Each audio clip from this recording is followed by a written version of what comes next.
Welcome to the Pushin' the Cushion podcast with Slim Pushins and Corby Sherb. For all your local and national sprint car updates, news, opinions, driver and team interviews, and behind-the-scenes insights and stories, I promise you've never heard.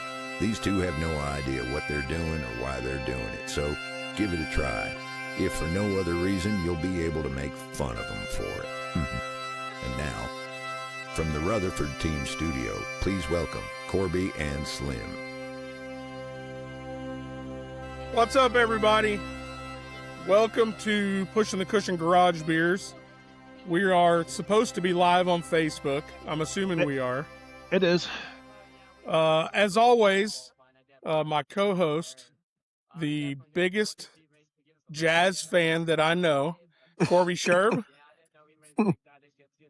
And as always, well, welcome back from a one show suspension, Jimmy Gardner. Cheater. I'm back. Corby, is that your TV in the background? Oh, sorry guys. Was it your first time? But I need to introduce this guest. This guy was he was like more than a big brother to me. This dude from load me up in a helicopter to actually, I think my brother ended his racing career on motorcycles. I've known him truly since I was in diapers. The one and only Jason Tyer. The legendary Jason Tyer. I don't know about a legend, but we're still here. For sure a legend. Thanks for joining us. Jason, when I reached out to Jason earlier in the week to see if he would even consider the idea of coming on the show, he told me he's never been on a podcast before, and I assured him that we haven't either. So we're brand new. We're all in this together. The funny part is the only podcast I've ever actually even watched was your guys, and it's always after the fact. Good. We appreciate it. You're one of the tens of listeners we got. It's funny, I started seeing some names come across, like new followers and stuff like that. Like Bubba Bentley just jumped on. I'm sure Fuzz is out there somewhere. He's still searching through Facebook trying to find it.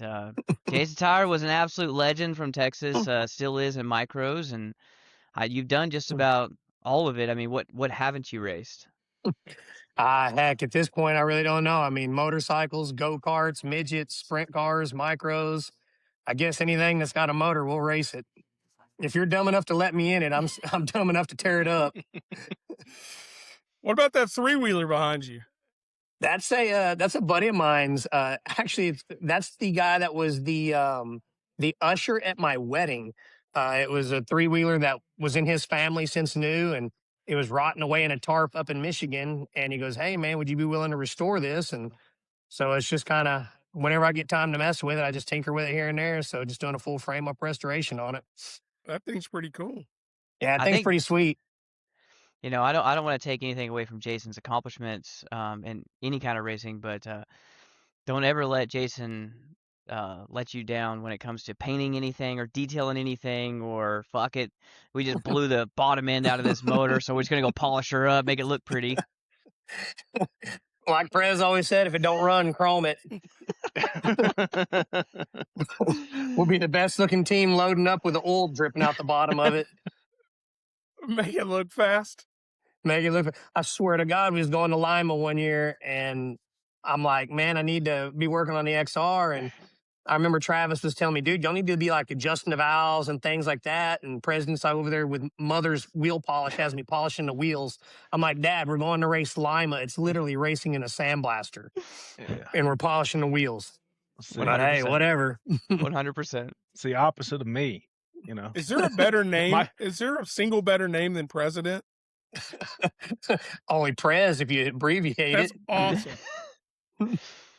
Talking about that, I mean, I have to ask this like super early in this, with Prez and how you are and stuff.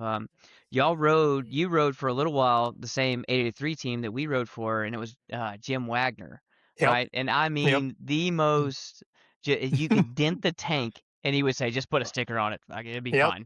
No big deal. I can only imagine the conversations you and Prez had on the way home after riding them things. Prez absolutely hated those Harleys. He was always world's ugliest bikes, blah, blah, blah, but they were so fast. Oh my know. God, they ran good. I know. Yeah, he hated the way they looked. Just if anybody could see a neon orange eyesore, I mean, neon orange wheels, neon orange tanks and seats. And Oh oh yeah. my God, dude, this, I don't know if you ever knew the story about me riding that thing down the highway, two up with me and President through the Arizona desert. No, I I don't don't know know if you this ever one. heard that story. That was a pretty good one. So me and Prez, we were going out to California and we were running the West Coast Swing. And on the way home, the van broke down. We had a wheel bearing go out. And so we're living at a Love's truck stop in the middle of the Arizona desert for a week with no wheel bearings. It welded itself to the spindle and it ruined the spindle, and we had nothing we could do. So all we had in the back of the truck was an 883, which was Jim's 883. And so here me and President are two up. And now, if you didn't know my dad was not a small fella. And we're rolling down the interstate and we're just so far in the middle of nowhere in Arizona. We're literally driving by state troopers and they're just waving at us. And we're two up on this bright orange eyesore with bright yellow number plates on it, just ripping down the highway and ripping through town just to get by and survive until we got the van going. It was a Golly. nightmare. Holy It's so much smokes. different, car racing and motorcycle racing, like how we did it. Like, I mean, Mm. just truly roughing it compared to, I mean, I love your kids and I've known Tori and Trenton forever and poor Tiff who has to deal with all y'all, but the difference in living Oh, out they're of a definitely van. spoiled. They're definitely spoiled compared to what we used to go through. Shoot. I mean, from living in a van to, oh no, we got to have a hotel. We're not sleeping in no truck. We Oh got to yeah. have a hotel, and it has to have inside doors. I don't know if you know that's one of our requirements here. We got to have inside doors. We're not staying in Oh a yeah. hotel with doors on the outside because we can't have anybody break in while we're sleeping. Oh yeah. Because Lord knows we're the type of people they're looking at to come rob. Yeah, that drive back from Hagerstown, Maryland, stinky and nasty and sweaty. I don't think it gets much worse Oh, than that one. oh, and then how many times did we drive to Hagerstown for a rain out? Oh, 100%. That was the miserable part, you know. 100%. But I miss it. But I enjoy what we're doing now with the race cars and stuff. It's something I can at least support and fund through my side hustle. And I mean, anybody that knows me knows that I do have some great sponsors that are behind me and help us every week. But a big part of what I do in my shop is how I fund my racing, and I'm fortunate enough to have a lot of people that trust me with their race cars and so forth. And it's how I keep rolling. Yep. Because you got a Tell big us, race coming up, man. yeah, tell us what you Yep. got going on this weekend. Man, so we've got a race coming up at Boyd on Friday night. And so, the micro scene's kind of gone downhill the last couple of years, and I've tried and tried and tried, and I've fought trying to get it back going, and it's definitely been a struggle. But we got Boyd on board. They gave me a chance. I had a sponsor step up and donate to the purse. Tony Batt with AMB Enterprises, he called me up and said, "Hey, dude, if you can get us a track, I'll throw in $1,000 at the purse." And so that really right there is what got it all kicked off and got me in the door. I called Boyd up, said, "Hey, it was funny enough. I didn't know how to get a hold of anybody at Boyd, and just randomly a couple of weeks ago, one of my close friends calls me up, says, "Hey, I got a friend that I work with. His kid just got a mini stock. Are you willing to work on it?" I'm like, "Yeah, I'll work on it. Bring it over." And it just so happened the mini stock came from one of the guys over at Boyd. And I was like, "Hey, you mind if I get his phone number?" And, so I started, calling him and messaging him. I said, "Hey, dude, here's the deal." I was like, "If you're willing to give us a place to race, I'll throw in X amount of dollars. I got a sponsor willing to help out." I said, "If you'll let me have a place to race, give us a shot. If we have a good turnout, would you consider bringing us back?" And, after a couple of days and several phone calls back and forth, he agreed to give us a date. He said, "Man, I got a race coming up." He goes, "Will it work?" He actually gave me two dates. He gave me this Friday and then their next event on July 3rd or 4th, I believe. And so I've got a group chat with all the local North Texas drivers and was like, "Hey, these are the two dates I've got. what is my car count going to be out of you guys, and whoever can make whichever event, that's the one we're going to go with. And this Friday just so happened to be the one that took the cake. And so I got with Boyd and he said, all right, cool, let's make it happen. And I said, here's the money I can bring to the table from one sponsor. And so he gave me a purse. I made a post, and man, it is just blown up. I've been so overwhelmed with the amount of support from the racing community, because I really haven't gone out and looked for any help. It's just, hey, when somebody helps, I throw a thank you out on my social media, post or business card or whatnot. And, man, there's just so many people that have pitched in, and it's like, man, the support I'm getting has just been amazing.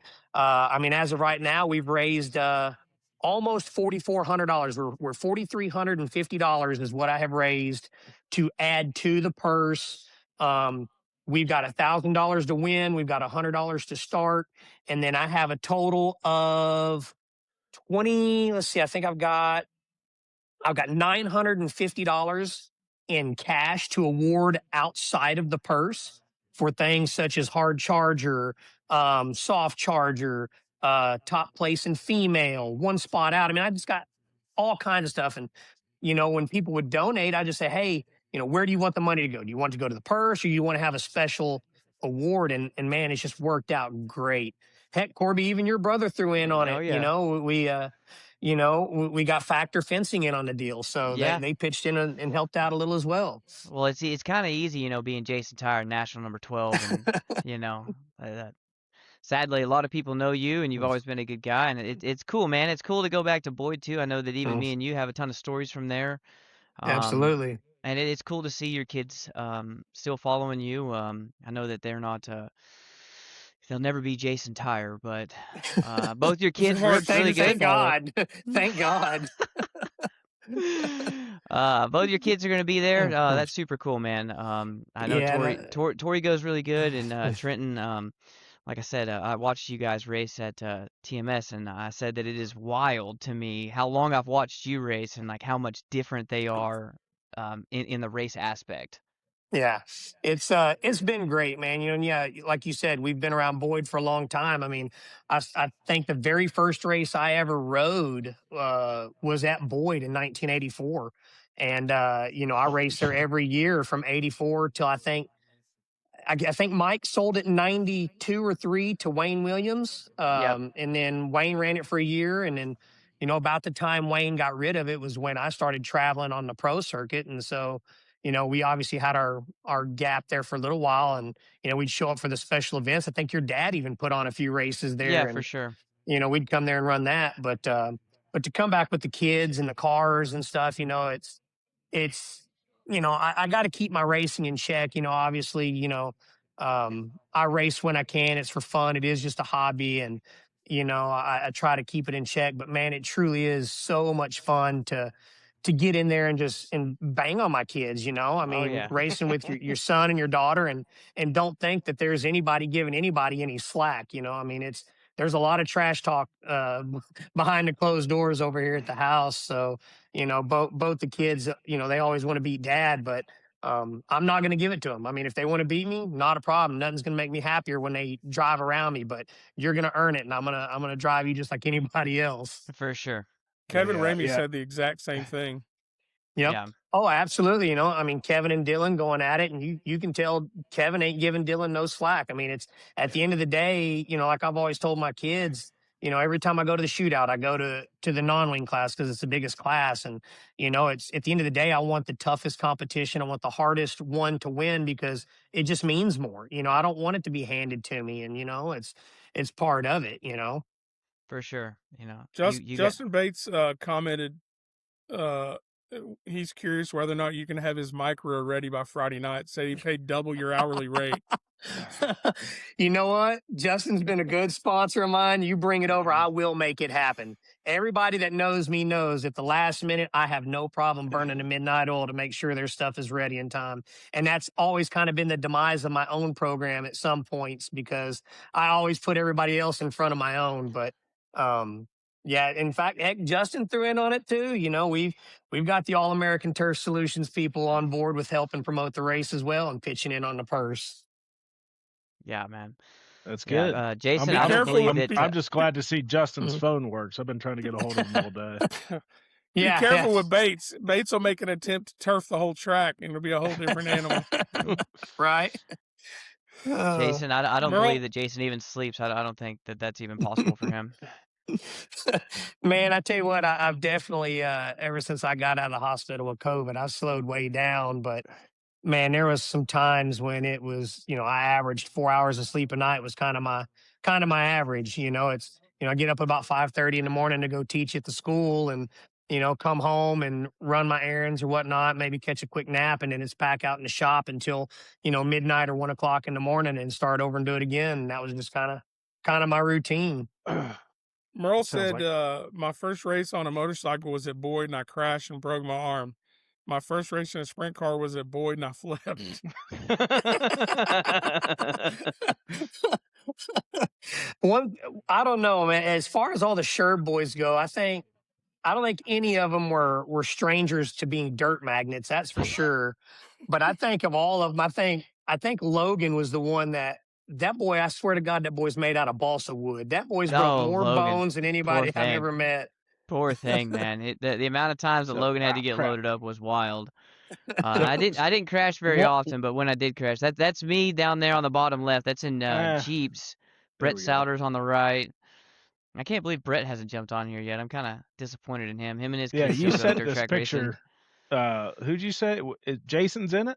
No, Jason wasn't in this one. Well, what are you sending this picture in our group that's a text picture for? of I don't know who that is. Man, we thought it was Robbie Shin, or like you said, I maybe it was Justin Davidson, but you said Justin only rode motocross. Yeah, I only remember Justin really doing the motocross stuff. And as far as Shin goes, that was Aaliyah Shin's younger brother, I believe, wasn't it? Right.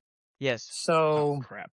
I mean, it could have been him. I don't know. I never really knew him as well as I knew Aaliyah.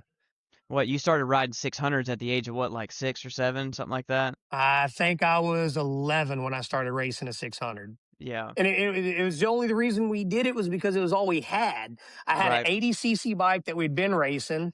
And, most people went from an 80 to a 125, then a 250, then a 600. And President's over there looking at this 600 sitting in the corner, and we don't have nothing else. He's like, think you can ride it? I'm like, well, shit, I guess so. We'll figure it out. So we went, and as a matter of fact, I think Boyd was the very first place I rode a 600 too. I remember, I like faintly remember, I was super young then. I remember the first time Merle ever rode an 80. What was his name? Chris Orr had bought an 80 from you. And you held Merle up on the racetrack, and it was DFW Speedway back then, which turned into Mountain Creek. It's such a small world. Like I said, I just didn't know that the car world was as big as what it was. We raced motorcycles forever. But I'll always remember you standing out there holding Merle up as he took off on the 80. He was, 7, 8 years old, something like that. Yeah, it wasn't very old, that's for sure. Because I want to say when I really kind of started knowing you guys on a personal level, I know Logan and Lucas were still in diapers. They were still very, very young. Last year. Yeah. I tell you what, getting Lucas potty trained was the greatest day ever. That was so nice. That's what we're looking for, the hard-hitting stories right there. Oh, man. I hear Heather's still trying, but oh yeah, she's still working with him. Poor girl. Jason, can you confirm Corby, in preparation for you being on, Corby has thrown around some motorcycle names that Jim and I have called him out on. People like Tony Turnbuckle and Chewy Chewbacca. Come on, man. Pretty much they were all legit. Dude, Corky McQuirkerson. The same, he wasn't much younger than you. Tiger Lacey. He was the same age as Brian Smith. Let's see who else was around your age. No, man, like you almost had to have a goofy name. Yeah, and Jason Tyer, if you didn't have one, President would make sure you got one. That's awesome. Man, it was. I think that to race motorcycles, you had to be a little bit delusional. The same as like you, and the majority of announcers would call you Tyree until they knew you. Oh yeah, it was always Tyree, and then it was Racing Jason, then it was Tex, and Then it was the Texas Tornado. And, I think Donnie Bargman is who gave me the Texas Tornado one the first night I made my first Grand National podium at Houston. Yeah. And then that one kind of stuck. I think Tex came from Paul Lynch. I think he was the one that actually gave me that nickname when I Way was too staying tall up to there with race him. flat track. Oh, way too tall. But he was fast. God, he was fast. Yeah. Corby, drop those names. Who were they? Which ones? Fatty Fatty McFatty. Hines, Bull Haney, the old school indoor racers, Charcoal Chuck, old Charlie Orr. Charcoal Chuck. Yep. Oh, yeah. Charcoal Chuck was always a good one. That dude was out of control. The same, man, I remember, it's so funny, like the indoor days from back in the day, there was 387s everywhere we went. You had Brett Braddy, you had Charlie Orr, and whoever rode Orban's other bike. Yep. 100% they had 87s. Now, you know how Charcoal Chuck got that nickname, right? Was it at DeCoin? He was on DeCoin Mile, and he crashed on his XR 750, and he was going to lay there until he drew a red flag. But then the bike caught the hay bales on fire, and his Harley went up in flames. So he comes crawling out of the hay bales. And so President said he looked like a rat crawling out of the fire, and President ended up nicknaming him Charcoal Chuck. That's awesome. Yeah, I remember there was so many times. Same talking about the Prez. I remember Logan was on one of the Husqvarnas that we was riding from Hall's Husqvarna, practicing at Waco, and this thing disintegrated going down the front straightaway. Shot motor parts everywhere. And your dad walks over to our pits and he goes, "I'm arresting you." Logan's like, "What for?" And he goes, "Assassination of the president." Trying to blow pieces all at him. Yep.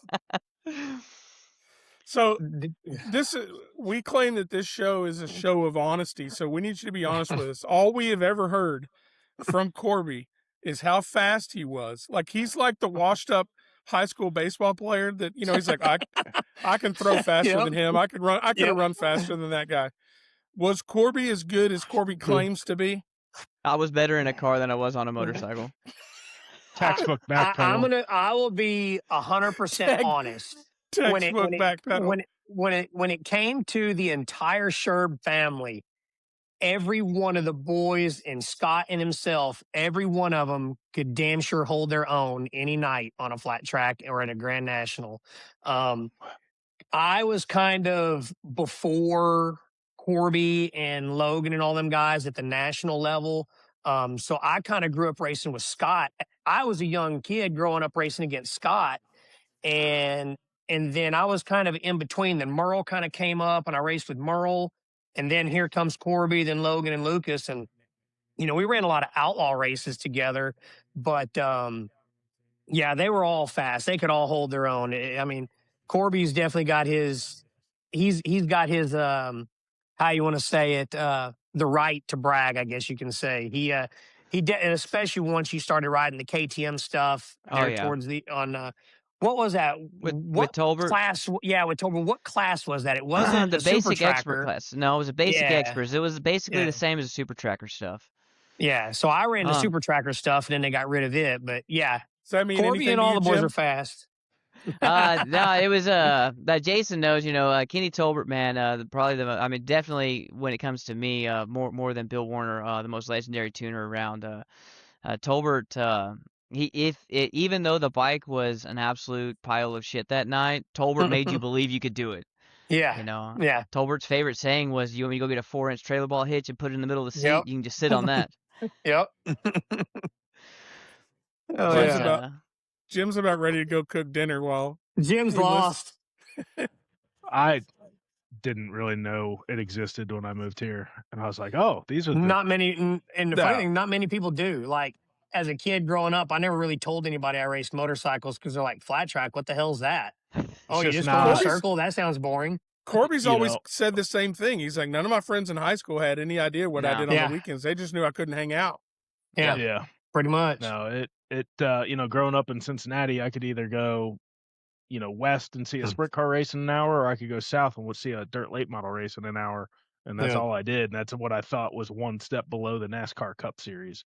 One of those two things, and I didn't really think about it. And then I started learning more about it, and I figured the Sherbs are the only people that I know in sprint car racing that started doing it because it was safer than what they were doing Yeah. on the other stuff. And most everybody else is trying to get rowdy. So With age comes a cage. For sure. Right. You hit your head on the dirt at 135 mile an hour enough times, you finally get tired of it because the shit hurts. Well, I can tell you, I believe it. I doubt there's one sprint car driver in history that can tell a story that, you know, they caught hay bales on fire. So Charcoal Chuck, man. Charcoal Chuck. Yeah, you know, and the way the micro thing really kind of came around for me was, you know, in 2008, I was fortunate enough to have Merle in my flat track career by throwing a perfectly good motorcycle at my face. And but no, but I quit racing. You know, when I had that wreck, Tori had just been born. You know, I think Tori was maybe 6 months old at the time. And I always had all intentions of dying before the age of 30. I just knew that my time was going to come. You know, we would lose about a rider a year or so. And I figured it was just part of the sport and I was okay with it. And I crashed that night in Topeka, Kansas. And I was like, you know what? I'm done. You know, the fact of just Tori growing up without a father, I'm just like, I can't. And, you know, priorities change. And, you know, I sat at home and I started healing up. You know, it took me 6, 7 weeks or so, maybe 8. And I'm starting to kind of get back up and moving around. And I was lost. I mean, I was just flat ass miserable. I mean, because at this point, you know, I'm 28 years old. So I'd already been racing for 24 years, you know, and here I am, I'm 46 years old now. I'm starting my 42nd year of racing and I've never missed a season in 42 years. And Awesome. I'm sitting around the house, I'm miserable. And Big Travis called me up one day and we were talking and just shooting the shit. And he's like, so what's going on? I was like, dude, I'm not happy. I'm like, I'm bored out of my mind. I don't know what to do. Like I'm pacing the living room. I walk out in the shop. There's nothing to work on. And he goes, man, have you ever thought about these mini sprints or micro sprints? And I'm like, no. And, you know, a friend of ours, Gerald Ray, you know, I'd watched him run Glenn Stubblefield's cars back at the old DFW Speedway, you know, the old Grand Prairie. And I always thought they were super cool. And I'm like, I don't know. I was like, you know, I guess it'd be kind of neat. And so I called the guy that owned my Harleys at the time, Bill Allen, and I told Bill, I said, look, dude, I said, I'm done racing flat track, you know, and I got a kid now and this and that. I said, what do you think about mini sprints? And Bill was like, well, I don't know. So we shot the shit about it. And Travis knew of a car for sale in Missouri. And I was like, well, what do you think? And Bill's like, well, hell, here's a check. Go get it. And we'll try it out. And I was like, so then we got the mini sprint. And it was so funny because I didn't tell my wife that I was getting it. And it's always a solid move. I understand that. Well, in my mind, I'm like, hey, she's going to love it. Roll cage, seatbelt, neck restraints. I mean, so much safer than motorcycles. This is going to be a great move. Not so much. And so when I told her, you know, it's one of those things that, you know, the car was already bought. It was already on a truck on its way to Texas from Missouri. And it's like, well, you know, I guess at that point it was asked for forgiveness instead of permission because it was already a done deal. And Travis was always like, man, you know, you don't have to race full time. Just, you know, race once a month or every other month or something. Because at that time, micros were huge around here. Mm-hmm. You know, they were running at Cowtown, having 40 cars a night on a regular night. And I was like, you know, I think this will work. And, you know, that once a month became twice a month. Now it's every month. Now I'm fixing every goddamn car in the Metroplex. And I got a whole shop full of them. And I mean, it's nothing to have 10, 12 cars in here before the shootout, just trying to get everybody ready. And it's gone from full-time motorcycle racer to, I guess, full-time mini sprint car. So one of them deals. Talk about, so I moved here in 14, 15, something like that. Mm-hmm. I went to Mountain Creek a couple times just to watch. Yep. It went away, and I remember micros being at Kennedale, at Waco. Yep. What happened?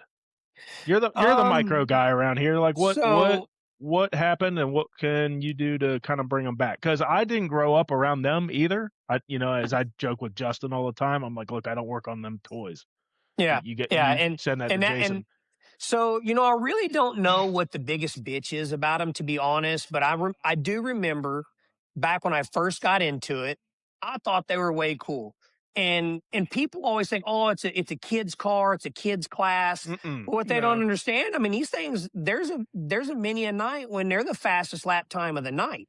But Yeah. man, there's something about it that what I have seen, people hate us. And I don't really know why. Like I remember racing at Cowtown, and back then they had a it wasn't like a Facebook page. It was like what was like it was like where people could go in there and just talk about the races over the A weekend. forum, like a Yeah, forum. they had a forum. They Yeah. had a Cowtown forum, and man, it seemed like everybody, a bunch of pissed off bumblebees, and man, people always bad mouthing the mini sprints, and all over the years, I've always tried to figure out what is the biggest complaint about them, and nobody can ever really tell me much other than they just don't like the sound of them, and I don't know, man. I mean, it is what it is, but I like them. They're super fast, and they're actually a pretty trick little car when you break them down. And it's I don't know. For me, I always took to them because obviously it was the first car I got into.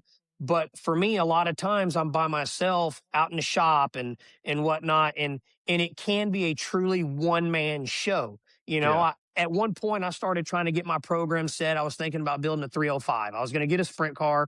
So the first thing was, okay, I went and got a bigger trailer. Then I ended up getting a push vehicle, and then I started driving some sprint cars for a couple other people. And the more I messed with the sprint cars, the more I started to realize, like, I can't do this by myself. Everything Yeah. you do is a 2-man team, and I don't know, man. My schedule's always so over the place, and I stuck with the micros, and Yeah. it's just worked for me. But we were really big around Cowtown, and then Cowtown obviously went away, and it never really took off after that, but also too, when I came into it at Cowtown about that time, you had all your guys like Jeb Sessoms and Kyle Jones and, all these guys that were really fast in a micro. And then Cowtown kind of went away and they all just went to sprint cars.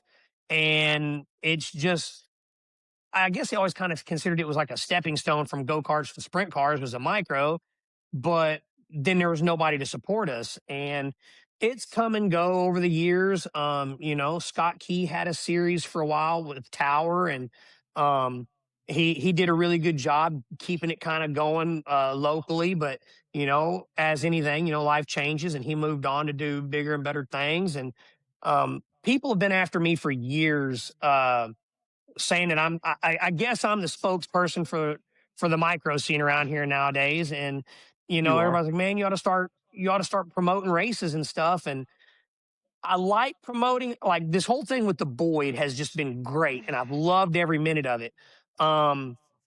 Where I don't think I would enjoy the promoting side is, we all know tempers flare at races, emotions are always high. And I'm just the type of person where if I'm the promoter, I'm not going to be the guy that you come back because of a bad call and you want to cuss me up and down in my trailer. I just, I race for fun. It's a hobby. I love what I do with my kids. And I'm just not going to have some guy chew my ass. And unfortunately, I feel promoters get a huge short end of the stick for that. It's, so I don't know. I helped kind of promote a race at RPM several years ago with Steve Neighbors, and it went really well. We raised a bunch of money and we had a good car count. And I haven't really done much. I promoted a couple of races, just kind of, and not necessarily promote them, just making a phone call and getting people to open the doors. We ran at Big O for the last 2 seasons. And, I think the biggest issue I have with getting it to grow again is so many people are scared to run these things on quarter miles. And I don't know where that fear has come in, because it was a regular night at Cowtown. We were running 2 B mains on a regular Saturday night. Cowtown was just as big as any of these other tracks. So where and why did it change? Because the cars are still pretty close to the same speed. The tracks are still the same size, but people just aren't showing up, and I think with this Boyd race right now, we've got, I think I've got roughly about 18, 19 cars. If everybody shows that that says is coming. And I'm hoping to get a couple more stragglers. I think we could probably swing 20 to 25 cars for Friday night is what I'm hoping for. And so if it goes awesome. good, Boyd said they would add us some more. And it's basically it's getting people that say they're coming to come and stick to their word, because we all know, hey man, I got 20 cars that are coming, and come race day, you got 8 that showed up, you know, and it's just sticking to your word. You got a car we can put Corby in Friday night? You don't want to do that. I will put Corby in my car if he wants to come run. No, you don't want to do that. Do you know but the he's got to story of the promise last to come time? help rebuild it, because I know how it'll get loaded up. No, that Jason's the reason that I even got into cars, or even Logan. Talking about Logan the old was the Cowtown first. days.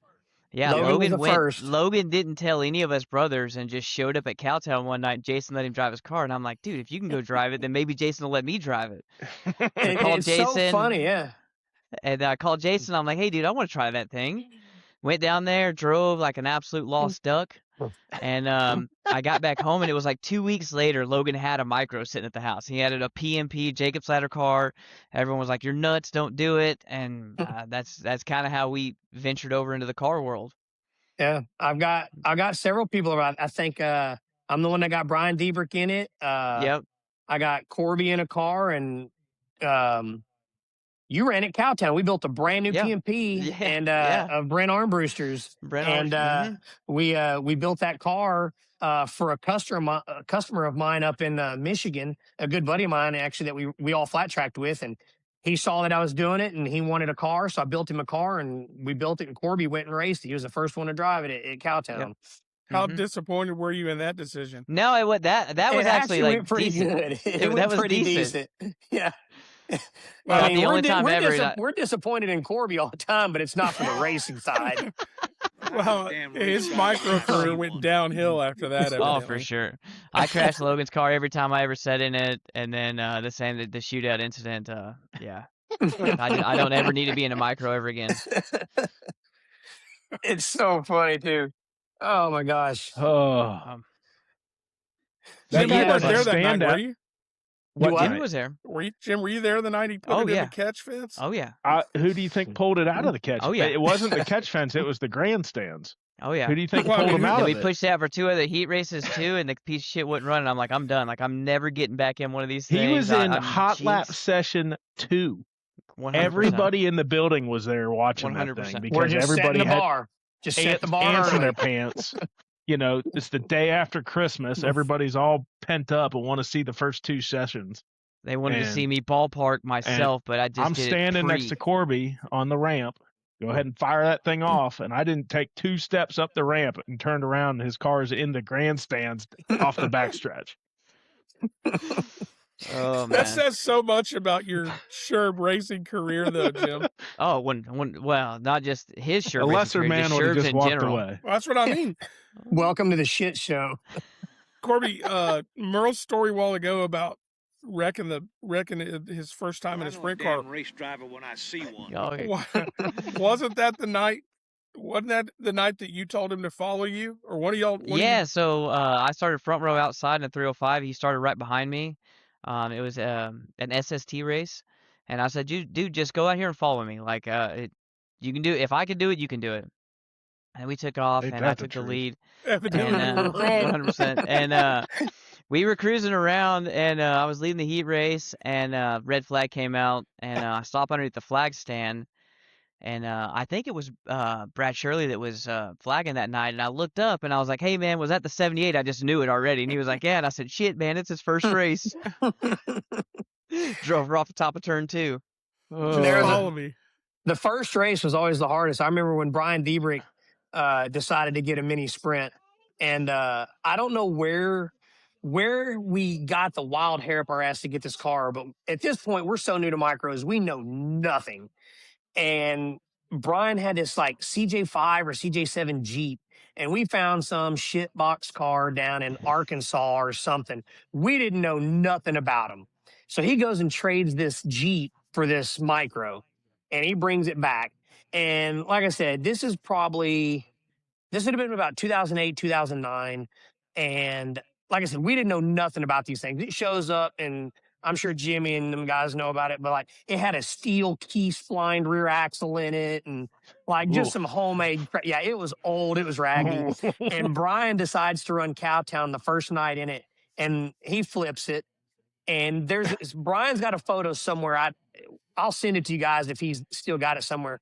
But there's a photo floating around that I believe Rudy Garcia got it. And Brian is perfectly upside down in the air. And it's like, it literally looks like you just took the car, flipped it straight upside down and hovered it in the air. Like the wings not crunched, nothing. And then it pretty much disintegrated. That car made one race and it was disintegrated. And then I think he ended up trading maybe a street bike or something.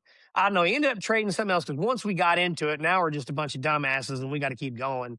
And so then he ended up getting a car from Heffler, and he got a roller from Heffler, and we built him another car, and it was all she wrote from there. Like I said, I got Debrick in it, I got the Sherbs in it. I don't even know why these people are still friends with me anymore because all I've done is cost them money. Oh man. No, that's sadly, like I said at the beginning of the show, man. I've known you my whole life, and sadly had to look up to you and chase you down, whether it was You in need better cars or on heroes. motorcycles. Yeah, it's Just wanted to grow up one day and be cool like Jason Tyer or Mike Hell or something like that. Yeah, it's like I said, it's been 42 years straight of racing, and it's been a ton of work, but I wouldn't trade it for the world. And I've always said that racing family truly is family, and man, I mean that. It's Oh yeah. the people I have met in the racing world. It's just people you never forget. You know what I mean? It's Oh, for crazy. sure. From my dad unclipping your boot at Blackland, which small world, Dude, Zimmerman and I them. still remember that night. I was so pissed off. So for you guys that don't know, there used to be a place out, I want to say it was in Rockwall or something. It's called I think it Blackland was like Speedway. Rockwall or Roy City. It was way out It there. was called Blackland Speedway. It was this little bitty go-kart track. It was a lot like Cam Cartway and just a wicked fast little go-kart track. Well, they decided to start having motorcycle races at one point. And I think I was riding a 250 at the time. Scott was riding a 600. And man, I just thought I was flying around this place. Me and Scott, we're riding, and I think I'm just tearing this place up. You can't go no faster than me. I'm rolling. And here comes Scott on the outside, and he reaches down and he unbuckles my boot. And then we go on to the next corner, and he unbuckles another one. And then he comes by about 3 laps, he had my entire right side boot completely unbuckled. And I'm like, how are you doing this? I'm thinking I'm just tearing this place up. And here you are riding one-handed, unbuckling my boot. That's impressive. Man, it was very impressive. Even to this day, I mean, I don't care how slow I was, just to go down there and find it one-handed was pretty impressive. Especially when you're looking at me with one eye. I was about to say he's only got one good eye. Yeah. Like Prez said, he always cheated, man. He had one eye going this way and one eye going that way. Yep. You could see both sides. He'd always walk up to Scott. Scott, look me straight in the eye and tell me the truth. Good Lord. Oh, man. So, sadly, Jason's been stuck with us for a long time, dealing with us, probably wiping our ass more often than not. Yep. Picking up the pieces. Yeah, so like with the whole Boyd race thing, like I said, we've got micros, wing day class. We're gonna have several payouts. Like right now, the payouts I've got, we have Joseph Wodorsky threw in $100. He wanted to honor Mike Melton, so we're gonna have a 21 lap feature. And the main reason being is because he wanted to give $50 to the leader of lap 11 and the leader of lap 21, because those were the numbers of Mike's cars. We've got Mark Ashcraft with Ashcraft Motorsports. They threw in $50 for the top placing female. They're real big supporters of females in motorsports. Corby, you remember Kirby Kyles, his son Ty, remember Ty? Yep. So he's got a place now called LMK Designs to do t-shirts and hats and stuff. They threw in $100 for the one spot out award. So if you miss the feature by one spot, you don't quite get in there, you're still going to get $100 in your pocket. One of my ex-students, amazingly enough, Alonzo Martinez, he owns a place called Provision Security Cameras and Wiring. He threw in $100 for a soft charger. So whoever loses the most spots in the feature is going to get $100. Jimmy Gardner's.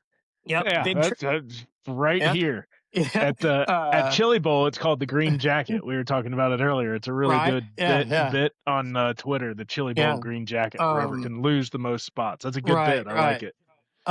Big Travis, he threw in $100 for as a bonus for the Kyle Busch Award. So whoever finishes 8th place in the feature will get a $100 bonus. Chad Pardue with Black Bear Plumbing, they threw in $250 for a hard charger. Tony Batt with A&B Enterprises doing a $250 longest haul. So what I'm going to do is I'm going to have somewhat of a driver's meeting at the beginning of the races, and whoever shows up in a micro, just show me their driver's license, and I'm going to just do a Google Maps, and whoever's got the farthest distance from the racetrack to their house is going to get $250 cash in their pocket for that. Roy Upshaw with Taco Casa, he came in and threw us $1,000 worth of Taco Casa bucks. So if you like Good Taco dude. Casa, Thanks, Roy. We got 500 for the winner, 300 for second, and 200 for third. That's awesome. That's better than money. Loves That's those better taco than money. bucks. Yep. Moto Liberty jumped in the other day. I was kind of shocked on that one. It's pretty cool. So Moto Liberty is going to do the Ricky Graham Award. So kind of a flat track honor deal. So Ricky Graham, if anybody knows flat track, was basically just a legend in the sport. And Ricky was Grand National number 3. And so Moto Liberty stepped up and is going to give a $100 gift card to the third place finisher in every feature of the night. So there's 7 classes that night, and they said they didn't want to discriminate and give it just to the micro. So it doesn't matter what you're driving, you'll get a $100 gift card to Moto Liberty. Even though it is a motorcycle, it's the #1 motorcycle apparel store in Texas. Even though it's a motorcycle, they do have things, brake fluids and GoPro stuff and all kinds of chemicals and, just anything like that. I mean, there are some things that could definitely go towards the car world. So they threw in some money. I've got several people that threw in on the purse. I think we ended up raising another $2,400 cash to go on top of the purse. But man, we've got just so many people. I mean, I hate to sound like a business card here, but I mean, we got Moto Liberty, we got LMK Designs, we got Ashcraft Motorsports, Circle Track Connections. It's a new app they got out now. Go check out Circle Track Connections. If you look on my Facebook page, they have a new app out now. It's kind of bringing the dirt track community together as far as meeting people. They're going to have like setup sheets and all kinds of just cool little things with that. We've got Holly Equipment Rentals. We got Merle Sherb with Factor Fencing, Taco Casa, Provision Security Cameras, Tony Batt with A&B Enterprises for diesel truck repair and stuff. He was a real big contributor to this event. Black Bear Plumbing. There you go. Black Bear Plumbing.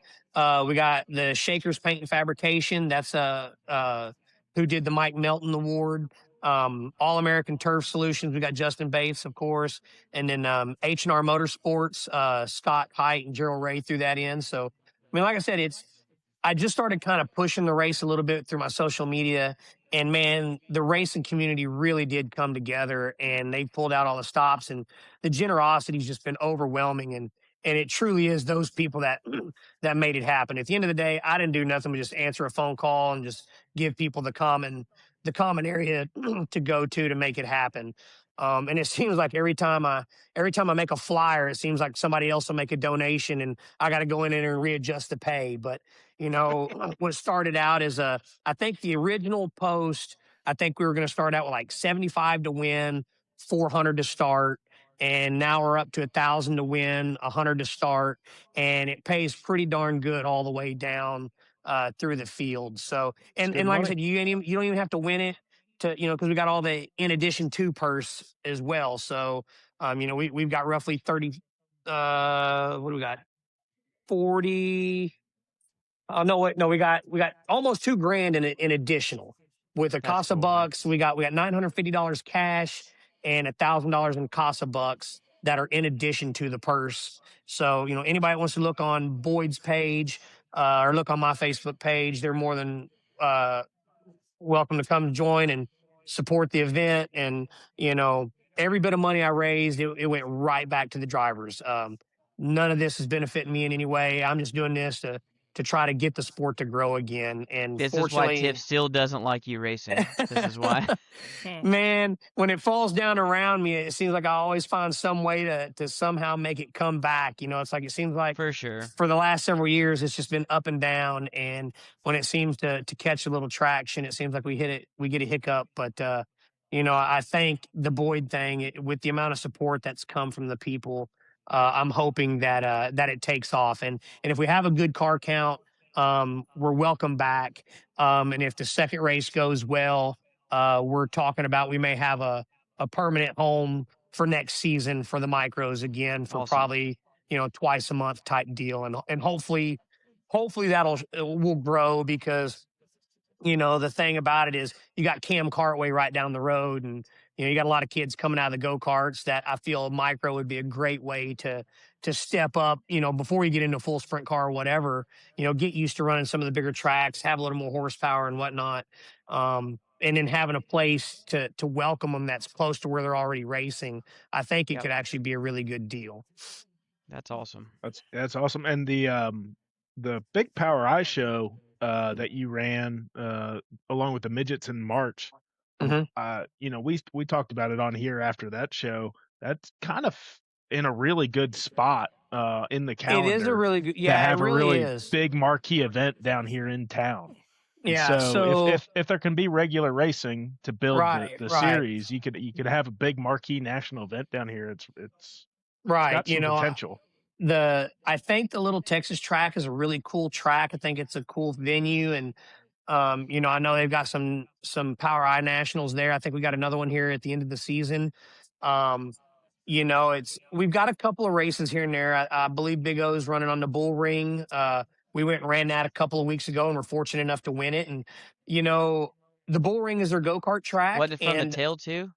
yeah, because my car caught on fire after hot laps. The Bull Ring had a couple of Bull Ring races scheduled for the micros, and we had some really bad weather that kind of kept us from some of them, but they were able to get one of them in, and my schedule was going to allow me to run it. I think I missed one of them, but either way, I showed up, and it's the go-kart track, and I was really surprised at how well the place raced.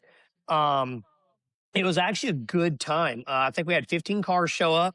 My car caught on fire. The rectifier caught on fire, and I was just going to be done. I was like, I'm done for the night. No big deal. I'll focus on my kids. Trent was racing that night, and so I was like, I'll just focus on him.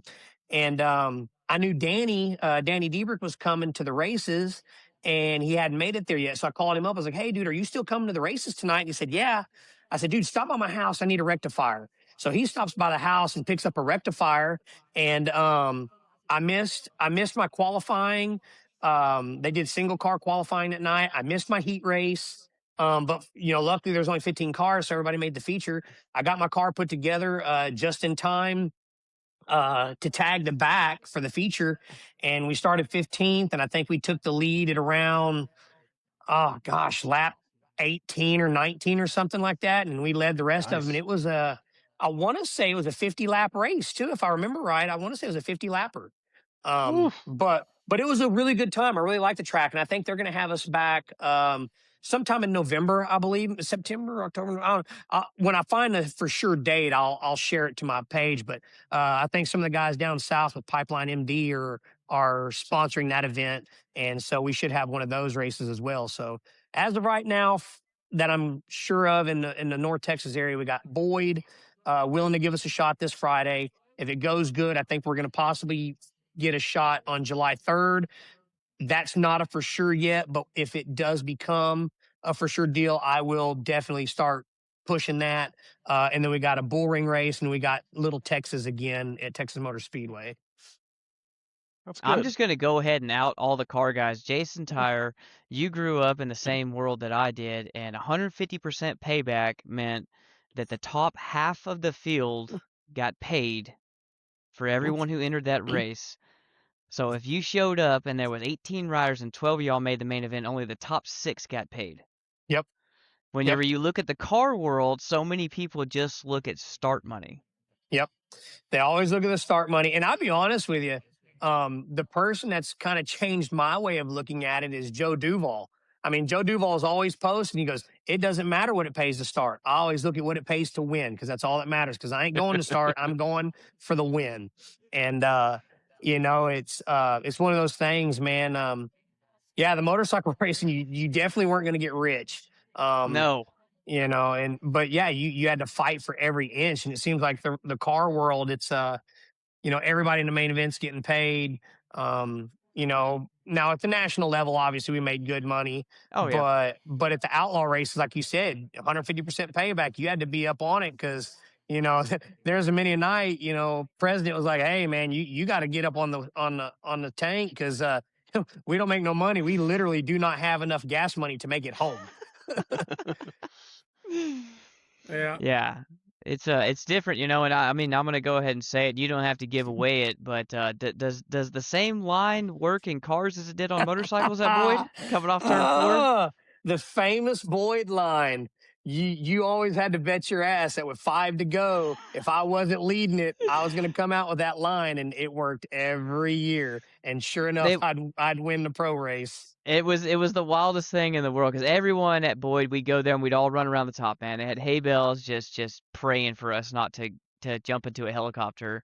And then all of a sudden, I remember it was one night, it was like 2008, maybe 2007, and I was up right behind Willie McCoy, and I was like, dude, like I got him tonight. Like this is gonna be the first time I'm ever gonna beat Willie, beat Jason. And then all of a sudden, I just saw some white and yellow leathers to the bottom, and I'm like, there's no way. There's no way. 2 laps later, he beat me to the wall, and I'm like, unbelievable. So every time, like Corby said, we were running around the top of 3 and 4 every time at Boyd. And I wasn't that fast going into 3 on the high side at Boyd. I never was. But I would always go with the consensus. Everybody's running up high. It's got to be the fast line. That's where I'm going. And then one year, I just decided to hell with it. And about middle of the back straightaway, I just dove to the bottom, clipped the infield tire, and drove straight to the apex of 3 and 4, and literally would cut like 150 foot off this racetrack. And it didn't make a shit who was rolling around the top. I was cutting you off, and we're coming right through the middle of it. And I would get it turned at the apex and go. And it was usually good for one rider per lap. So usually I was running 4th, 5th, something like that. And with about 5 to go, Corby would get madder than hell because I did it. I think I did it like 4 years in a row. I know. And it was the craziest thing. I was like, there's no way it's going to work this year. I'm just going to go faster. The last time I did it, I was like, there's no way it's going to work because for some reason it was sloppy and muddy down there. I don't know if it was from the rain or the water truck or what, but like all day it was like sketchy down there. And I would never practice it. I would never attempt it. I would never show it to nobody. 5 laps to go. Here it goes. Because if I'm not leading it, I'm going to throw that line. And it worked every year. Oh, man. I don't know if a micro will do it. I don't know. I'd be blown away. I'd walk back to my house if it worked in a micro. Well, if I'm not leading it, we're going to try it. Was it down in turn 1 and 2 or turns 3 and 4? 3 and 4. Like I said, about the middle of the back straightaway, I would just turn to the bottom. And literally, if you drew a straight edge from the middle of the back straightaway straight to the apex of 3 and 4, that was my line. There was no arch. It was just straight to it. And it would literally cut 150 foot off the racetrack. And, by that point, people were rolling pretty hot and heavy through the middle of 3 and 4 that were coming in on the high side. And here I am, my dumbass roll right up to the top center and park it. Everybody's woeing up, and I'd gas it and come off the corner, and it worked. It was a slide job before we knew what a slide job was. Yeah, it was a race car slide job, but on a motorcycle. For sure. All right. Jim, I got midget week on, and how come these sprint cars what's wrong with them? They don't have any wings. They don't have the crutches on top. That's big boy racing, man. That's what I loved growing up doing, man. Is this like the handicap sprint car race? It's the opposite of that. It's the big brass balls version of it. All right. Speaking of sprint car racing, what do we have going on this weekend? RPM. We got a big weekend. Yeah, there's 3 races. Everybody's got to get their Options. cars out. Yeah. You got RPM running. The weather, knock on wood, doesn't look horrible for the first time all season for them. So hopefully Kevin and the crew get a good car count. I'm headed out there. If Bates will ever get back to me on whether or not he's racing or whether I'm taking my car, that would be great. I'm looking forward to Kevin's mini corn dogs, which he keeps texting me about at 5 a.m. He sent us pictures today. Was it today or yesterday? They're already working the track. Yeah, it was today, I think. And so hoping for a good show out there. There's a race out west at Abilene. That's paying really good money, trying to draw out the West Side cars. Hopefully they get a good crew to go out there. And they're running down south in Houston too. So it's going to be spread a little thin this weekend. When you say Houston? Yeah, 105. The Corby Sherb Memorial Speedway? He's not dead. He's right there. It's not a memorial race. But yeah, so 3 shots for everybody to go out, and it's going to be hot. And I just checked the weather. It should be pretty clear Saturday. It looks like we might get some weather roll in Sunday. But and I think Jason, you might be dodging weather, knock on wood too. So yeah, I think so. I think there is a chance, but hopefully we can get it in. Yep. And I haven't really said much about it, but for those micro people that are watching, if we are unfortunate enough that we do not get this race in, I have 100% all intentions of taking every bit of this money and just moving it right on to the next event, which, if we are given the green light, will be July 3rd or 4th, whatever that Friday is. 3rd. So it'll be July 3rd at Boyd. Like I said, that's, weather pending and whatever. But like I said, all this money was given to us from the racers and from the racing community and so forth. And I intend on keeping it that way. So if it does rain out, unfortunately, I will just get with the promoter and we'll push all this back and it will go to the next event. All right. Good deal. Straight to WinStar? No, I suck at gambling. Gambling. There's a reason they keep the responsible people in charge, like Jason, right, and not you, Kerbo. Yeah. Well, that's why we have you trusting here, Jim. you with the extra purse money. Now, I can't promise that there won't be a couple of taco casa bucks go disappearing or something. I mean, I'm responsible, but I'm also fat, so that might have a couple of those disappear. Gotta eat. Let's talk about this too. Just to touch base on something else, like Jason, how'd you get into painting? I mean, I think that there's still a lot of car people that don't know. Has anyone ever went and looked at all y'all's helmets? Just y'all's helmets, you and your Tori and Trenton's helmets. I don't know. I've got a pretty good helmet collection here at the house. I've got all of them up there along the wall and on top of the toolbox. So that's pretty cool. So those that don't really know me, I am a 2nd generation automotive collision instructor at a high school. And my dad was auto collision instructor, and my dad always did custom paint. And my dad was kind of, I guess you could say he was exactly what I am, but to the motorcycle scene back in the early 80s. And he was a painter. And so he painted all the custom stuff for the guys. Well, it's always just been kind of a side hustle. And from a very young age, I'd say probably, I don't know, 6th grade or so, I started painting, just helping my dad out in the shop. And I was always painting my own bikes, painting my own helmets. And then it just kind of became a way for extra side money, because when I was racing on the Grand National circuit, obviously I couldn't hold down a full-time job because I'm always traveling. So I would paint helmets just to make gas money and so forth. And it's so funny because I still, to this day, I have so many people want me to paint helmets or motorcycles. And I've done it for so long. I absolutely hate it. I hate it. And it's just like my schedule's so busy. It's like, hey, let's go knock 60 hours off my life and paint a helmet for somebody that wants to pay $400, And it's right. It don't work that way anymore. And really, the only helmets I paint anymore are my kids. I hate painting helmets so much. I've only done, let's see, 1, 2. I've only done 2 helmets for myself personally since 2002. And the helmet from 2002 was the one that was exploded in 4 pieces from Merle throwing a Harley at my face. Or no, it was Mick Kirkness threw a Suzuki at my face. Merle took him out, yeah. Merle took out Kirkness, and Kirkness's bike hit me in the face. And it's so funny because it was Big Travis's bike, and all Travis says, here I am, unconscious, broken collarbones, and all kind of broke up. And all Travis could say is my face ruined the gas tank on his Suzuki. But yeah, awesome. I paint my kids' helmets, and if somebody pops up with a new helmet that I painted, I may slip 1, maybe 2 in a year for somebody.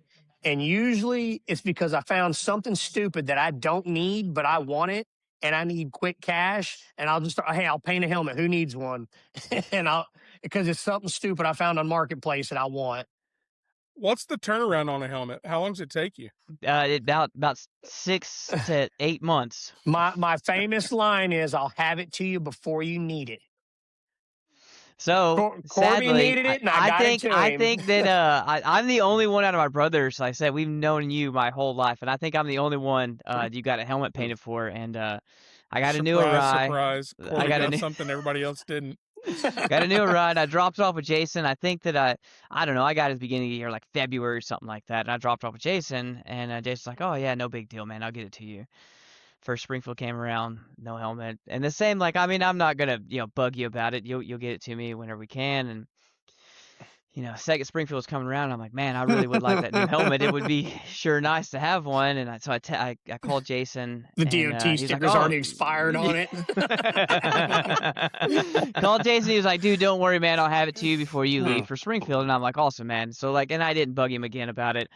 And we left. We'd started driving, and he calls me, and he was like, dude, I'm headed right now to meet Jeremy Hamilton and his dad, and I'm going to give him your helmet. And I'm like, no way, man, you got it done. And he was like, yeah. And he was like, it's beautiful. And I was like, awesome. And I had sent him like a couple designs. Like I wanted my name on it. I wanted my number on it. And then there was, I wanted just a word on the back. It said faith. And I didn't think much of it. And so they brought it to Springfield, and I wore it one time ever on a dirt track. It's actually, I still have it. Let's see it. It still has 0 dings or scratches or anything with it. Did beautiful. Did my name. Got my number in right there. Who's Corey? So, yeah. And so he put faith on the back of it. I still stand by faith to this day. And I guess no one knew this, but that was an ex-girlfriend's tattoo. Jason says he didn't even know that. I did not know that. I just remember seeing it. Now, also, what people won't know that Corby's not going to tell you is he also has that as a lower tramp stamp as well. Oh, 100%. He does. He has that. He has that same logo on his lower back. So yeah, I got one helmet from Jason, and I wore it that one time and put it on the shelf. It's too pretty to tear up, and so it just sits there now. But yeah, like as far as like turnaround time goes, it's just, it takes me to do a helmet the way I like to do them. It takes me roughly 55, 60 hours to do a helmet. Now, there's a lot of people that can paint them faster than that. There's a lot of people that take longer than that. That's just what it takes me. I'm not the best in the world, but I feel that my helmets look pretty good. And it's just one of those things. It's my lifestyle is just tough to do it anymore because, actually I got to come out there towards Decatur to my old boss, Jeff Long, and work at his shop a little bit. And it's kind of a pain in the butt to do it. And, because you're ridiculous, Jason. Just go ahead and admit that. Because you're ridiculous. I don't know. I mean, people love them. There's a handful of car guys in the Metroplex that have one of my helmets. But I really just focus on my kiddos now. It was so funny. I caught so much shit from friends because there's a couple of races where Tori had to drive with a solid color white helmet. There was somewhere I get text messages. I won a race in I want to say it's Grayson County. I think I won one night and I had a flat black helmet on, just solid flat black. And I got so much shit for wearing a flat black helmet. They're like, what is this all about? I finally just said, screw it, and painted my own helmet. Speaking of Jeff Long and the Sherbs, I think Corby ended his sprint car career. Sherbs are good about ending careers. Jimmy, I started dead last of a heat race at Boyd of all places too. And Jimmy told me to. He was determined not to finish there at the end of the race, so he took out whoever he said, "Give him a gap, to. man." And so we gave him a big gap going to turn 4, and I took off early, and Jeff's car didn't take off, and I mowed him over. Don't be the second one on the gas. Jeff was hear about it back in the pit. Jeff was actually the very first job, like real job, that I ever had when I was 16 years old. My dad That's cool. I didn't know that. Yeah, so Jeff and my dad ran into each other at some bar or something, I don't know. And my dad always knew who Jeff was. I was too young to really know who Jeff was because, that's back before the days of social media and all that. And heck, I don't even think we had cell phones yet. I think we were still on beepers. But my dad knew Jeff and knew that he was a very good custom painter. And so he went and approached Jeff, and he's like, "Hey," he goes, "I got a son. He's getting his driver's license, and he needs a job." He goes, "Would you be interested in letting him come work for you?" And Jeff's like, "Well, I don't know," and this and that. So I went over there and I met Jeff, and I told Jeff, I said, "Here's the deal." I said, "I'll work for you for 1 week for free. And if at the end of the week you don't feel I'm worthy of keeping around the shop, you ain't got to hire me. You ain't got to pay me. You got a week free labor." And so I went over there and I worked for him, and it ended up being a really good deal. Me and Jeff have remained good friends ever since, and still to this day I work with Jeff on a regular. Every helmet I paint to this day still is heavily influenced by Jeff. Just a real solid dude. And like I said, that was when I was 16 years old, the very first job I ever had. And I followed him on to American Iron Horse, painting in their chopper shop, painting custom choppers and stuff. And just, Jeff's a good dude, man. He was the very first employer I ever had. It's awesome. I made Corby that same deal, and he's been putting me off one more week for 10 years. Give me one more week. Who did you paint Jeb's brain helmet, or did Jeff? No, Jeff painted that one. Okay. All right. Yeah. If anybody hasn't seen that thing, if you ever find yourself around the old 01J, that helmet's really cool. Well, we know Jeb don't really have a brain, so we got to paint one on the helmet to, it's optical illusion. That's right. Yeah. Yeah. I grew up running go-karts in Kentucky, and one of the older guys had a helmet painted custom by Chad Barr up in Ohio, who I don't know if you run in helmet painting circles. Yeah. And I ended up racing sprint cars with Chad's son. They're on a group text, Jim. Yeah, right. Probably. The helmet. They had their own, help painters group text. Yeah, the help support. Helmet Painters Anonymous. And I beat so I ended up racing sprint cars with his son Ryan. He still runs up in Ohio, and I was beating him up on painting the helmet. And he goes, "No, absolutely not. Nope, not doing it. No more helmets. No nothing." And it's the exact same story you had, Jason, where he's like, "No, it's 80 hours, and all racers want something for free." Yep, they always want something for nothing, and they need it yesterday.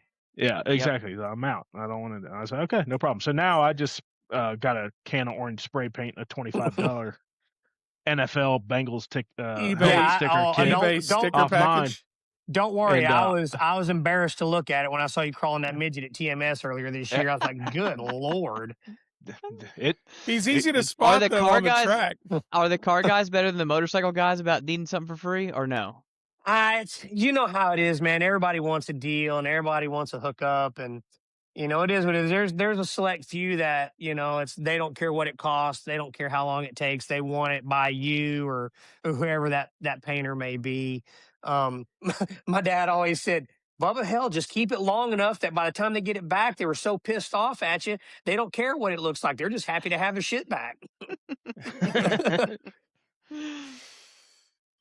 Jim, do you have an updated Factor Fencing Power Ranking 305 Slim Pushins Super Bowl rankings? Oh, I didn't know if you were going down the line to talk about Jason's truck when he was 16. I remember him pulling the Devil's Bowl thinking, geez, there's no way I'm going to be that guy when I grow up.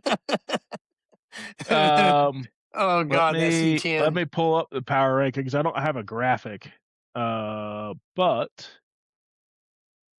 John Carney. Speaking of Taco Casa, John Carney's about to start the C feature. Oof. Eagle, on Nebraska, Road man. 7. Man, people don't understand how tough the 410 deal is. They really don't. Because Carney gets it on, and then all of a sudden you're buried in a sea. Talking about your old truck, I saw you. Trenton was posting pictures of his truck that he got lowered, and I was thinking, man, like it'll never be Jason's truck. Yep. I remember. I'll never forget. We were at Devil's Bowl. I think it was the day that your dad taped up my leathers for me. I remember seeing you pull in with that truck. I'm like, no way. That truck was that thing was well known around South Irving. I couldn't get away with shit. That was always my problem. I couldn't get away with shit because every time I did something, somebody saw that truck and would snitch. Hey man, I saw Jason at the street races, or something stupid. You should have been more like Corby, just inconspicuous 1978 LTD. Oh yeah, oh yeah. What I'm just curious. What do you have against my helmet there, Jason? I mean, nothing. There it I is. mean, I think that's gloss everything, orange. Everything. I think Ray Charles is an amazing painter. Well, Perez would be so disappointed. That's going to be a highlight tomorrow. The president would look at that hometown. If you tried to show that to my dad and tell him and convince him that it was good looking, my dad would look you dead in the eye and go, "Boy, the only taste you got is in your mouth." Wait, I didn't say it was good looking. It's just I got to represent home somehow, and so that's the best way to do it. All right, power rankings obviously didn't change. Everything got rained out last week. Stubblefield, DJ Estes, Landon Thompson, John Ricketts, Kyle Jones are your top 5. Braxton Weegar, Lance Christie, Kevin Rutherford, Thomas Johnson, and Claude Estes are the top 10. Kerbo and I talked the other day. We'll probably post the top 20 or 25 at some point, maybe around the 4th of July, about halfway through the season, because we're tracking 106 guys, which is about double what I expected to track on that thing. And when you say we talked, that was after you had started responding to me, talking to me again, after the power rankings debate of 2026. Well, what is that, a bear? Ask these are wire strippers. Oh yeah, I was about to ask you, how's the trailers doing these days? Oh my God, I got a new puppy. Like I needed that, and so these. If anybody that's known me long enough on my social media, they know my dogs were notorious at one point for eating the trailer wires off of my trailers every week. So part of my normal routine maintenance for racing every week involved rewiring my trailers. That's awesome. Yeah, so Jim and I got into about the power rankings. Well, you assume he's like, well, it's too complicated. The math's I can't explain to anybody how to do it. And I was like, well, then come up with a basic plan. And he's like, well, yeah, you just do the average points. And I'm like, no, that doesn't work. Here's why. And then he's like, well, what do you do this? I was like, that doesn't work. Here's why. And I thought of 10 more contingencies than you could have come up with in that conversation. And nobody in the group text had my back. Corby just let us duke it out, and nobody said shit. I mean, we talked about Moto Liberty. I could just bring up Ricky Graham and what his perfect season. What was that? 1993, I think. 93. He would have probably led the power rankings because that's how the math works. If you run well, you'll be up higher. But in Kerbo's defense, math was never really his strong suit. So it's still not my strong suit. So then, if you admittedly, Jim's so smart. It's not your strong. We have to tell Jim all the time. You don't understand how much smarter you are than the rest of us. So when you think that you're dumbing something down, we need you to go a little bit further. Hey, don't feel bad, Kerbo, because at the end of the day, I think so. I've been in micro since 2008. And I still have not a single slightest clue on how to work passing points. I just go up. If you ever want to screw me over at an event and burn me, do it through passing points because I will have no idea you did it. Because I just walk up to the board and I'm like, okay, passing points. I don't know. It says I start 12th. Let's go. That's where we start. I have no idea how passing points. Passing points, again, people who don't understand it always think they're getting screwed. There's nobody's like, oh, I caught a good break. Every racer I've ever met thinks they suck at drawing pills, right? They're like, oh man, I'm the worst pill draw guy around. And you're like, no, you're probably not. You're probably exactly average. Oh, the passing point system's just screwing me. No, it's not. You just didn't run as good as you thought you did. Like, it's not. No, I feel I'm a complex. horrible drawer, and you screwed me. Exactly. It can't be. It can't be that you weren't as fast as you thought you were. I drew a number one, and I things. started on the pole of my heat, and I went and finished 4th. I finished in the top 4. That should put me up front in the feature. I got news for you. That's not actually a very good run. Lindsay Warhurst called me today and was like, "Hey, I need to ask you a racing question." And I was like, "Okay." Is that why she called me after? Because you couldn't answer it? Well, she's like, she goes, we're trying to figure out the point system for this big race that we've got coming up. And I was like, did you mean to call me? I was like, why did you not call Jim? And she's like, I did, and he didn't answer. And I was like, I was slammed at work today. I was your plan B? Yeah, I was slammed today. I'll call her. Lindsay, if you're watching, I'll call you first thing in the morning. I'm sorry I didn't get back to you. But, no, she's not watching because our tens of listeners are delicate. When you screw them over once, they're out. So now we have 9 listeners. That's awesome. Speaking of passing points, I am excited for the shootout this year because I think it's going to be the first year where you can draw a low pill, start on the pole in stock non-wing, win that race, and not make a qualifier. It's going to happen this year. Think so. Never happened. It's never happened. It missed by like 5 cars this year.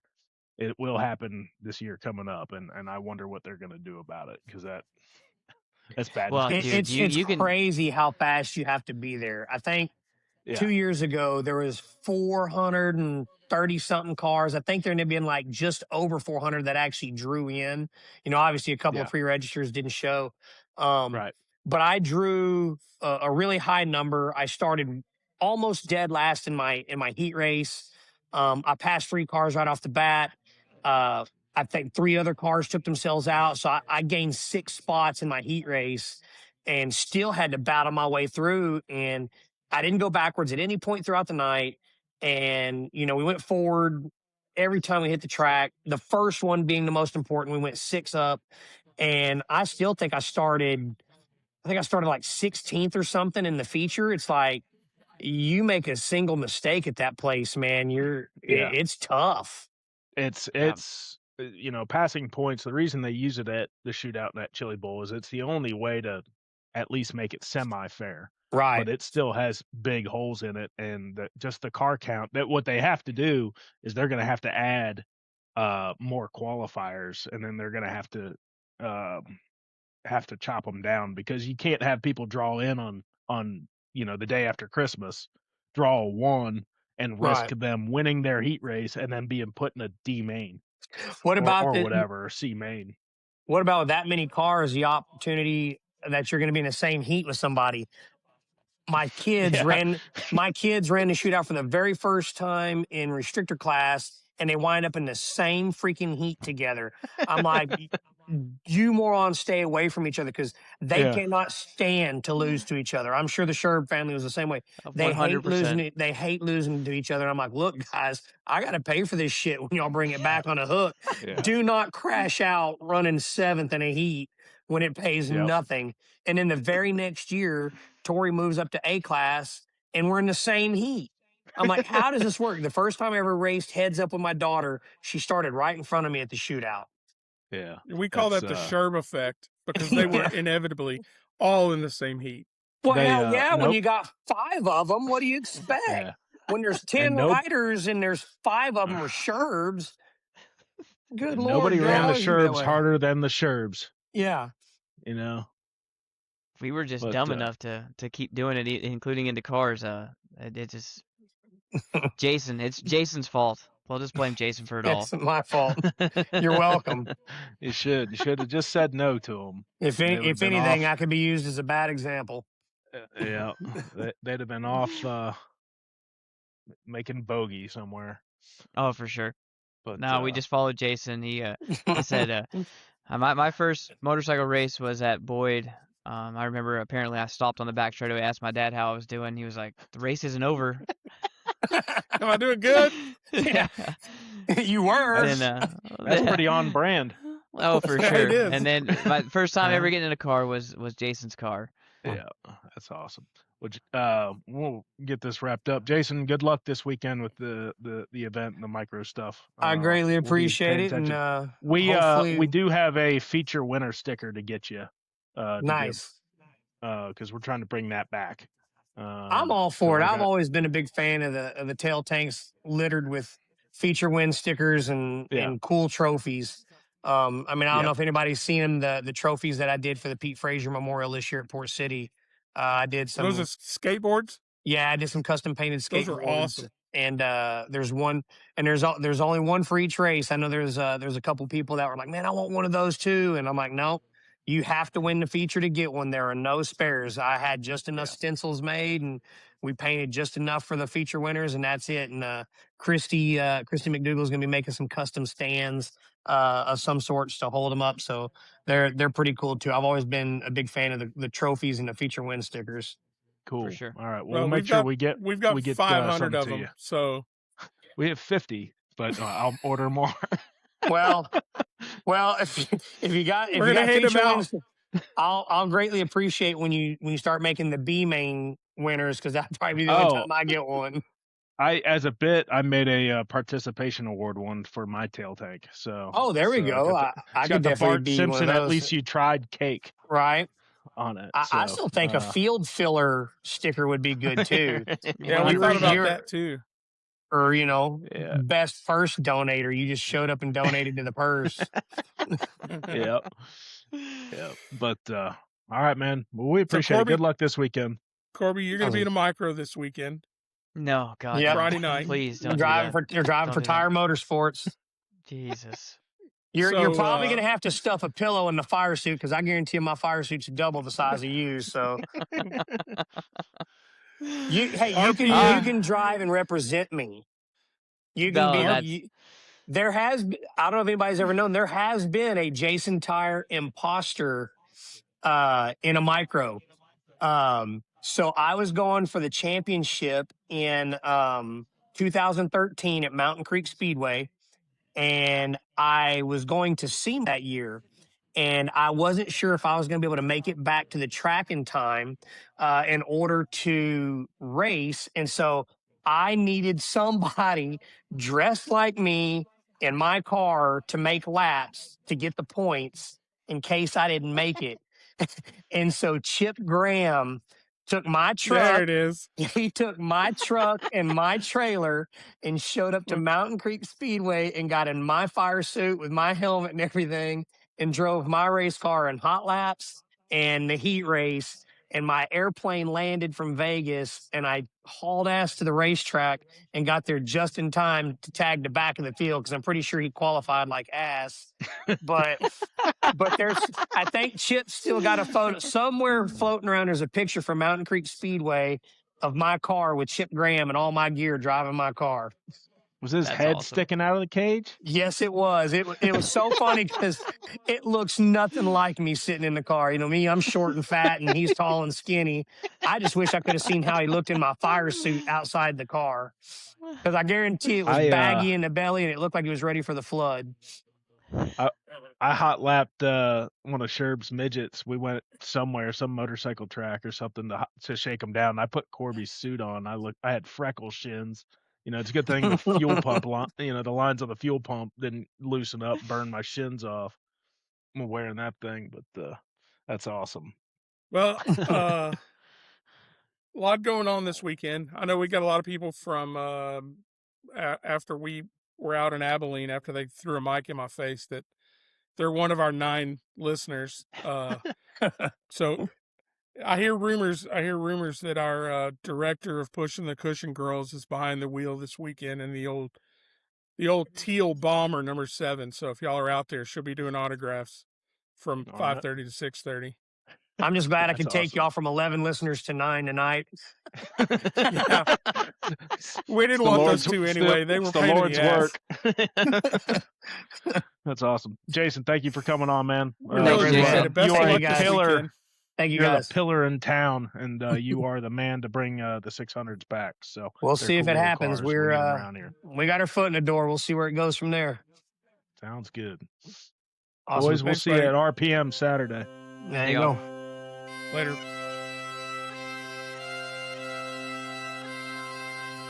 Thank you for listening to the Pushing the Cushion podcast. I'm sorry that it was a complete waste of your time. Maybe Corby and Slim will actually learn how to make an interesting podcast before the next one. Who am I kidding? I don't get paid enough for this. We'll see you next time.